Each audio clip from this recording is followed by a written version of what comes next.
Hello everyone. So today I am going to explain you Gauss law.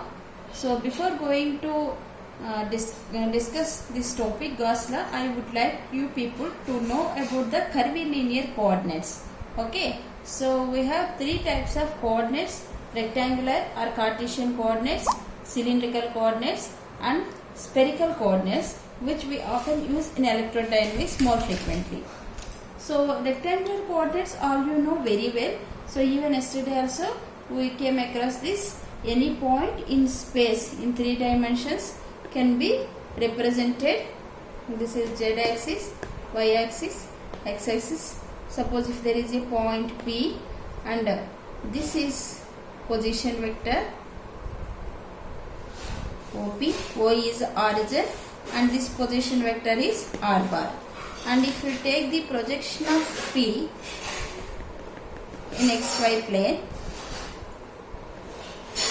so this gives you x and it gives you y, and this point is x, y, z. Okay, and the vectors along this, the vector primitive unit vector is I cap, along this j cap, along this we have k cap. So finally we have written r bar is equal to xi cap plus yj cap plus zk cap, and later we have seen the differential length element dr bar, which is equal to dl bar, that is the change in along x direction, that is dx I cap plus dy j cap plus dz k cap, and volume element d tau is equal to dx dy dz. Suppose if you want to write the areal element, then first if you consider ds x, if you take areal element, then this yz plane means like this, and here the unit vector which is pointing outward, normally outward, is I cap. So for this the areal element can be written as dy dz I cap. Suppose if you want to take the areal element dsy in xz plane, so xz plane means we will have like this, this is z, this is x. So what we have here, dx dz, and the vector pointing outward is j cap, so j cap. So if you want to take the areal element for xy plane, then ds z is equal to dx dy k cap. These are the areal elements in Cartesian coordinates. This is the volume element, we know dx dy dz, and length element is dx I cap plus dy j cap plus dz k cap. So how these coordinate transform in cylindrical coordinate system? So now we know that a point in space in a rectangular coordinate system can be specified by x, y, z, and in cylindrical coordinate system any point that can be represented as rho, pi, z. So here what is rho, what is pi, what is z, and pi is the angle from the positive x axis to the plane, this OMPT. Okay, and rho is the projection of the position vector OP in xy plane. So this is rho. So then we know that in the resolvement of vectors we have seen this is making an angle pi here with x axis. So along x axis you will get cos component and other side you will get sin component. So here this is rho cos pi and this will be rho sin pi. These are nothing but y, x. So we can write x is equal to rho cos pi, y equal to rho sin pi, and z equal to z. Okay, so here the limits of rho, pi and z are: rho is varies between 0 less than or equal to infinity, and for pi 0 less than or equal to pi less than or equal to 2 pi, and z minus infinite to plus infinite. And this is the relation between Cartesian and cylindrical coordinates. X is equal to rho cos pi, y equal to rho sin pi, z is equal to z. And if you want to find the differential length element in cylindrical coordinate system, so in Cartesian coordinate system we know that dl bar is equal to dxi cap plus dyj cap plus dz k cap. Why? Because the differential element along the x direction is dx, along y direction is dy, along z direction is dz. So one more thing here I would like you people to know is, along this direction, increasing direction, we have the unit vector rho cap. Like the vectors I cap, j cap, k cap, here in cylindrical coordinate system you will have rho cap, pi cap, z cap. Okay, so pi also in increasing direction, that means this side you will have pi cap. So now the differential element if you want to write, so dl bar is equal to, so here in place of I cap, j cap, k cap, we have rho cap, pi cap, z cap. And in place of dx, dx is the differential length element along x direction. Here you have to consider the differential length element along the rho direction. So along the rho direction it is d rho. So d rho, rho cap plus. Now you have to consider the differential length element along pi direction. Pi is the angle, it is not size, right? So then what we have to write here, we know that, suppose if it is, this is pi, then this is nothing but this is rho. What is this? Arc is equal to, pi is equal to arc by radius. So this arc is the size, this much angle it subtends. So size means you have to take that. So that means differential length element along pi direction. Pi direction, it is increasing this direction. So from initial position to this position, change in length is rho d pi, not d pi. So what we write here, the differential length element along pi direction is rho d pi, pi cap. Okay, plus z, along the z direction dz, z cap. So this is the length element in cylindrical coordinate system. In the same way, volume element d tau is equal to d rho, rho d pi, dz. So what we can write here, rho d pi, dz. This is the volume element in cylindrical coordinate system. So if you want to calculate the areal element, so areal element how we can get, suppose if you want to take the element in ds rho, then that is nothing but rho d pi, dz, rho cap. Suppose if you want to calculate ds pi, then dz, d rho, pi cap, and dsz, then rho, d rho, d pi, z cap. This is the areal element in cylindrical coordinate system. Now let us discuss the spherical coordinates. So in spherical coordinate system, as like in Cartesian coordinate system x, y, z, cylindrical rho, pi, z, here in spherical polar coordinate system we use r, theta, pi. The three coordinates to represent a point in space are r, theta, pi. So what is this r, what is theta, and what is pi? R, we know that is the magnitude of the position vector OP bar, okay, which is the distance from the origin. And what is pi? Pi, as we discussed in cylindrical coordinate system, pi is nothing but the angle between positive x-axis and this plane OMPT. Otherwise, this is the projection of OP in xy plane. This projection, the projection which makes an angle with positive x-axis, that is the pi. And then what is theta? Theta is the angle between positive z-axis and this OP, the vector OP. So the theta is the angle that the position vector OP bar makes with the z-axis. So the limits of these coordinates are theta, pi are, so r 0 less than or equal to r less than or equal to infinity, and 0 less than or equal to theta less than or equal to pi, and 0 less than or equal to phi less than or equal to 2 pi. So theta varies from 0 to pi, phi varies from 0 to 2 pi, and r varies from 0 to infinite. Okay. So now how to write x, y, z? So z we can easily find. So the relation between z and this theta is, so if you see OP is making angle theta with z axis. So this z is equal to r cos theta. Okay. and y x. So from cylindrical coordinate system we know x is equal to rho cos pi, y equal to rho sin pi. So what is this rho value? In terms of this is the rho and the both are equal, and if you see this is the cos term, then this is the sin term. So this is r sin theta. So now x is equal to rho cos pi, that means r sin theta cos pi. Next rho sin pi, r sin theta sin pi. Next r cos theta.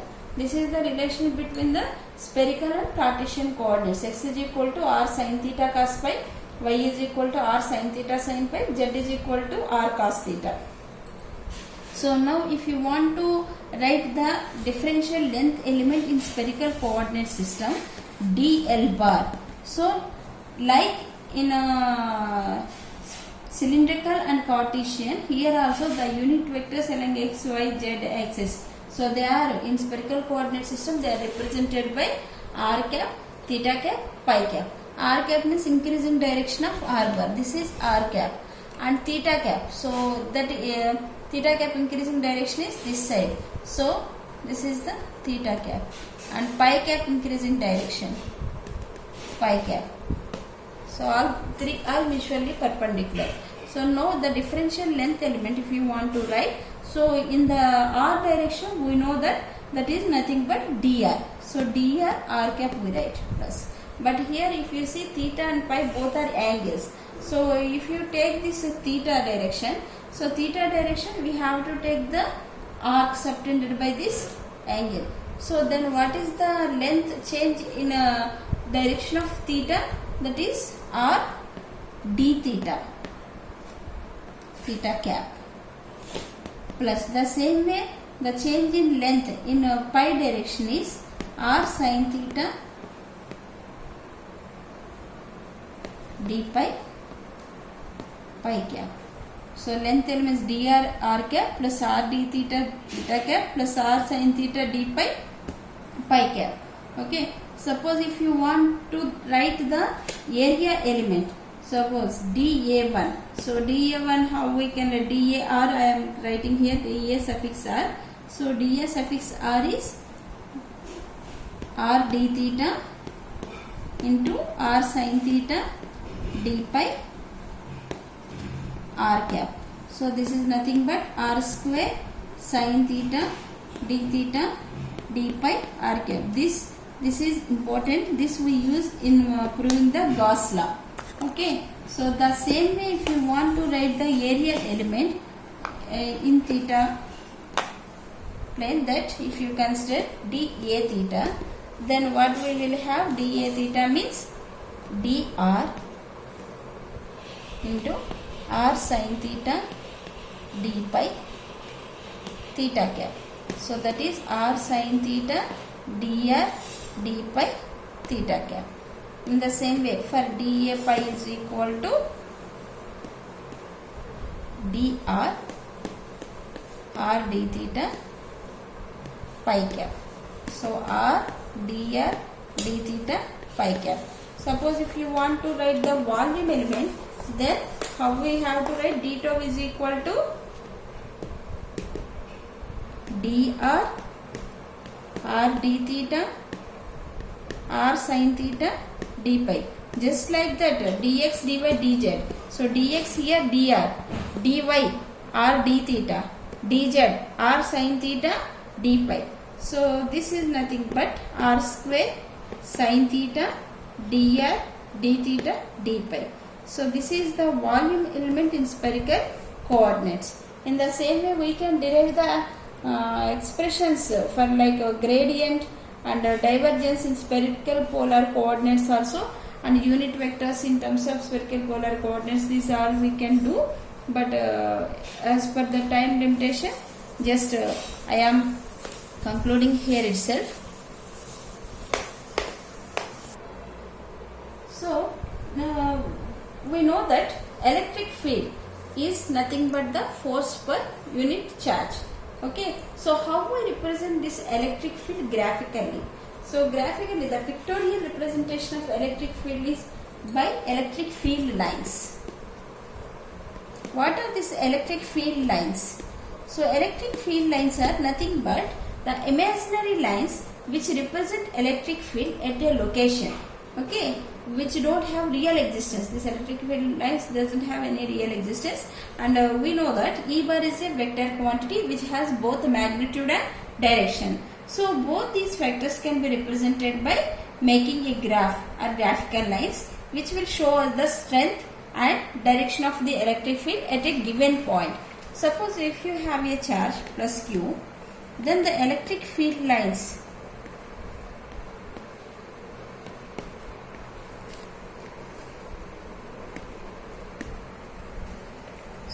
these are the electric field lines originate by the test charge plus Q. So always from positive charge they diverge out, and from for negative charge electric field lines diverge in.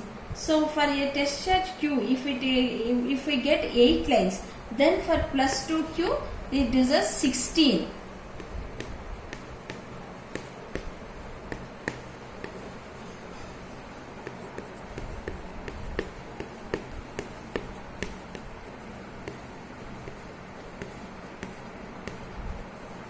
Okay, and suppose if you have the two charges plus Q and minus Q, then the electric field lines are, they diverge here from positive to negative.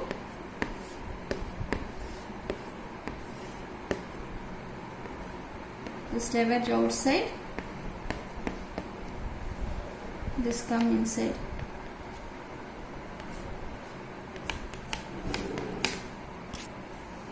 So for opposite charges, suppose if you have the like charges, then what will happen?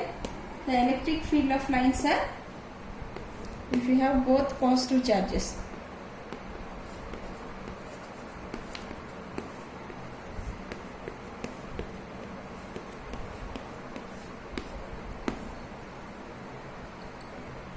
so they generated by two positive charges, they both diverge out. So the flux of electric field lines through any surface is proportional to the number of field lines passing through that surface. That means the flux, suppose if you take pi suffix E is the flux of electric field through a surface S.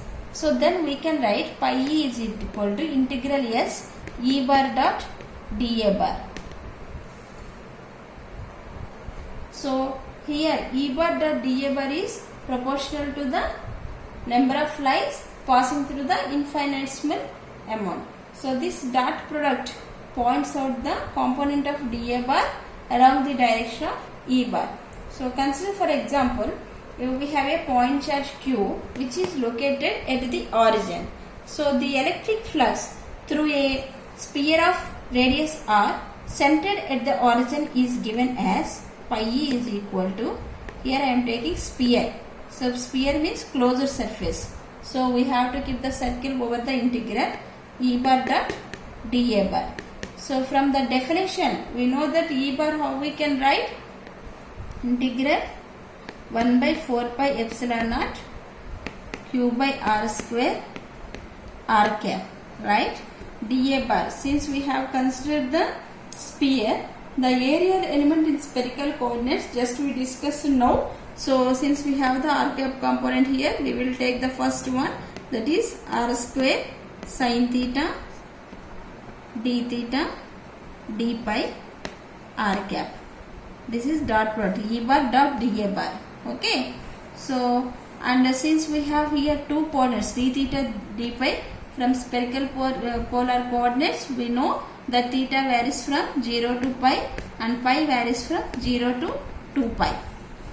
So that is equal to 1 by 4 pi epsilon naught Q R cap dot R cap, we know that is 1, and 0 to pi. So here R square cancelled, 0 to pi sin theta d theta, 0 to 2 pi d pi. So this is equal to Q by 4 pi epsilon naught. We know that sin theta integration is minus cos theta and varies from 0 to pi. So then what we will have here? Minus cos theta 0 to pi, and this integration is just simply 2 pi. Integration pi varies from 0 to 2 pi, right? So pi gets cancelled, and this in 2, and this value is 2. Finally what we will have? Q by epsilon naught. So the flux through a surface S is equal to the Q by epsilon. Q is nothing but the charge. The electric flux through any closed surface that encloses the charge Q is equal to Q by epsilon naught. Suppose that instead of a single charge, if we have many charges, so then the electric field we can take from the superposition principle. E bar is equal to E1 bar plus E2 bar plus so on. That is equal to sigma I EI. I running from 1 to something L. Okay. So if you want to calculate the flux for this, pi is equal to integral E bar dot dA bar. That is sigma I equal to 1 to N integral EI A, so that we can take as Qi by epsilon naught I equal to 1 to N. So Qi means Q1 plus Q2 plus Q3 plus so on Qn. That is nothing but the total charge capital Q by epsilon naught.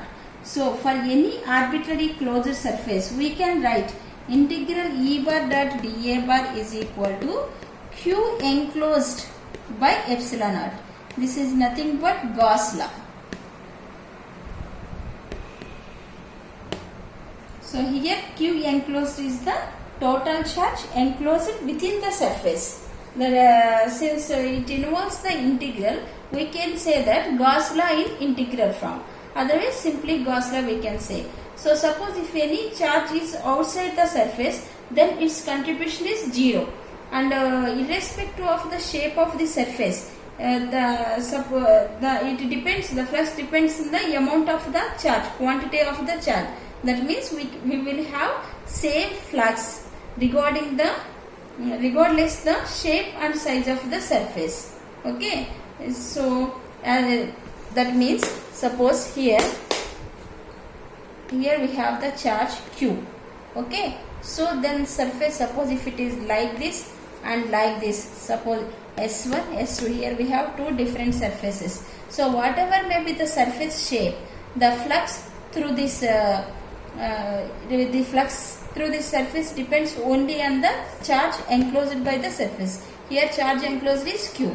So for surface S1 is equal to Q by epsilon naught, and surface S2 also Q by. Suppose if you have a surface like this which encloses two charges plus Q and minus Q, then the flux through this surface is, what is the flux through this surface? That is equal to the 0. Why? Because the charge enclosed here is equal and opposite. So the charge, total charge is equal to 0. So according to the formula, Q enclosed by epsilon naught. So Q enclosed is 0. That is why we will have the flux here 0. And suppose if you have the charge outside of the surface, then also the flux the flux through this surface is, total flux through this surface is 0. Why? Because suppose if you have different area elements dA1, dA2, like this, dA3. So this way flux is entering, and here the flux is coming out. So through dA1 entering, dA2 coming out. So finally the total flux will be 0. And here now we know that the Gauss law is the flux through the surface E bar dot any closed surface E bar dot dA bar is equal to charge enclosed by epsilon naught, right? And yesterday class we discussed the Gauss divergence theorem, and from divergence theorem we know that surface integral can be related to the volume integral. So that is surface integral. Here it is surface integral, areal element is there. This we can write as integral V del bar dot E bar d2, right? So in place of E bar dot A dA bar, we can take it as del bar dot E bar. And one more thing here I would like you people to know is charge density, volume charge density. So volume charge density means it is nothing but charge per unit volume. So if you want to write charge in terms of this charge density, then Q is equal to integral rho d tau. Why? Because rho is equal to charge per unit volume, so charge is equal to integral rho d tau. So now using these two, we can write that for this left hand side, del bar dot E bar d tau is equal to 1 by epsilon naught integral V d tau. So since this holds for any volume, the integrals must be equal. That means del bar dot E bar is equal to rho by epsilon naught. This is nothing but the differential form of Gauss law. So what we have discussed previously, integral E bar dot dA bar equal to Q enclosed by epsilon naught. That is Gauss law in integral form, and this is the differential form of Gauss law. Thank you.